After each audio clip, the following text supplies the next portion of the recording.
Sebuah bangunan megah yang dulu dikenal sebagai Gedung Putih di lingkungan pendopo Bupati Pandeglang kini menyisakan pemandangan memilukan.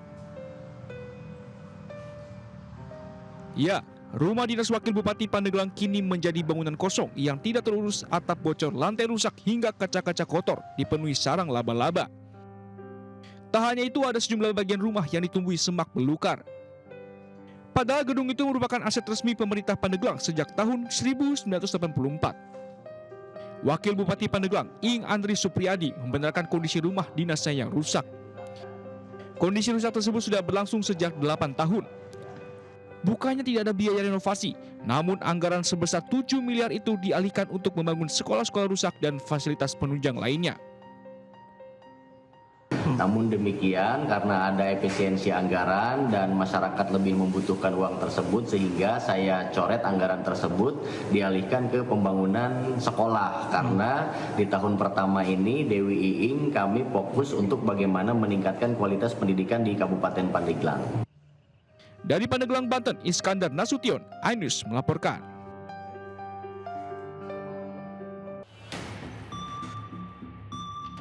Sejumlah anggota polisi berlarian mengejar 2 terdakwa yang kabur ke permukiman warga di sekitar Pengadilan Negeri Jakarta Utara. Dalam pengejaran tersebut, Dion Andi, salah seorang terdakwa, berhasil ditangkap, sedangkan Januar Murdianto lolos dari kejaran polisi. Terdakwa kasus pencurian ini terjatuh hingga mengalami patah tulang kaki saat berusaha melompat ke atap bangunan. 2 terdakwa ini melarikan diri usai menjalani sidang lanjutan di Pengadilan Negeri Jakarta Utara. Keduanya kabur dengan cara menerobos penjagaan petugas yang hendak mengiringnya ke mobil tahanan. Sementara Kepala Seksi Tindak Pidana Umum Kejaksaan Negeri Jakarta Utara mengaku telah menerapkan SOP dalam pengawalan tahanan. Setelah sidang, para tahanan tetap sesuai dengan SOP, diborgol dan memakai rompi gitu. Nah, pada saat pengejaran kami juga menemukan rompi tahanan ada di atas genteng. Kini Kejari Jakarta Utara telah berkoordinasi dengan Polres Metro Jakarta Utara untuk mengejar Januar Murdianto, terdakwa kasus prostitusi yang melarikan diri. Dari Jakarta, Sofyan Firdaus, iNews melaporkan.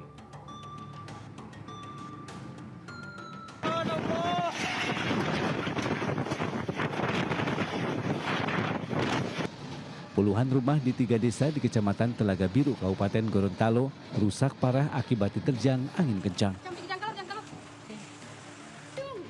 Selain memporak-porandakan atap rumah warga, beberapa kendaraan yang terparkir juga ikut roboh serta pohon-pohon tumbang berserakan. Dari data sementara yang diperoleh, lebih dari 30 rumah mengalami kerusakan, di mana rata-rata kerusakan terdapat di bagian atap rumah. Rata-rata rumah yang kalau terdapat? kerusakan hampir rata-rata ini bagian atap, baik itu dapur ataupun ruang utama, dia umumnya itu atap. Dan ada 2 rumah yang di dusun 1 kompleks tugu perbatasan itu, ada 2 rumah yang tertimpa pohon kelapa.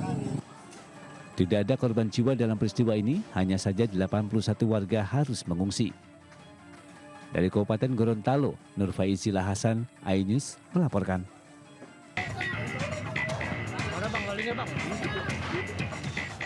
Seorang pria yang diduga maling motor ini hanya bisa berendam di tengah kali Mokervat, Jalan Daan Mogot, Kalideres, Jakarta Barat, karena takut dipukuli massa yang telah menunggunya di pinggir kali.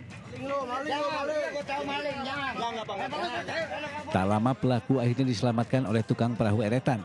Karena kasihan melihat kondisi pelaku yang sudah kelelahan dan langsung diserahkan ke polisi yang sudah menunggu. Menurut Kohim, sebelum menyeburkan diri ke kali, pria tersebut diketahui tengah dikejar warga. Karena terkepung, pria tersebut nekat nyebur ke kali. Dia lari dari sono ya, terus lari terus, sempat ditabrak motor, lari lagi, dia langsung loncat ke kali, nyebur ke tengah sono berenang. Nah, ditimpain sama yang belah sono, timpain. Dari sono juga teriak maling juga, maling, orang kampung kan keluar semua. Pelaku yang basah kuyup selanjutnya dibawa ke Mapolsek Kalideres, Jakarta Barat guna mempertanggungjawabkan perbuatannya. Dari Jakarta, Miftahul Gani, iNews melaporkan.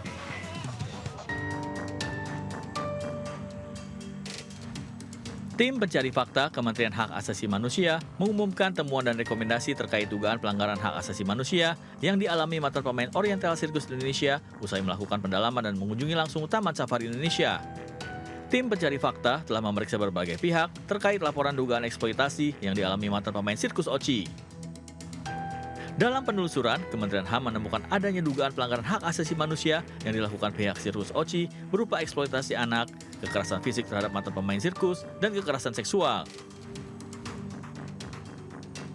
Dan kami juga melakukan kerja-kerja pendalaman yang lain, pengumpulan fakta, data, dokumen, dan pada tanggal 29 tim kami dipimpin langsung oleh Pak Dirjen juga mendatangi lokasi Taman Safari Indonesia di Cisarua, Bogor.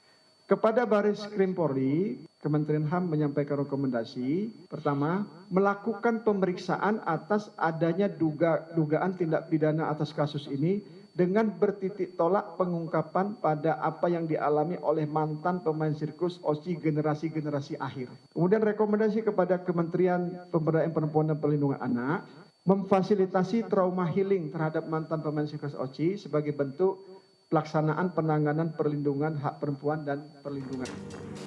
Kemenham menegaskan komitmennya untuk menindaklanjuti kasus ini secara terbuka dan transparan. Kemenham akan memberikan keadilan bagi para korban yang ditelantarkan selama lebih dari 2 dekade. Dari Jakarta Selatan, Helmi Sajambati, iNews melaporkan.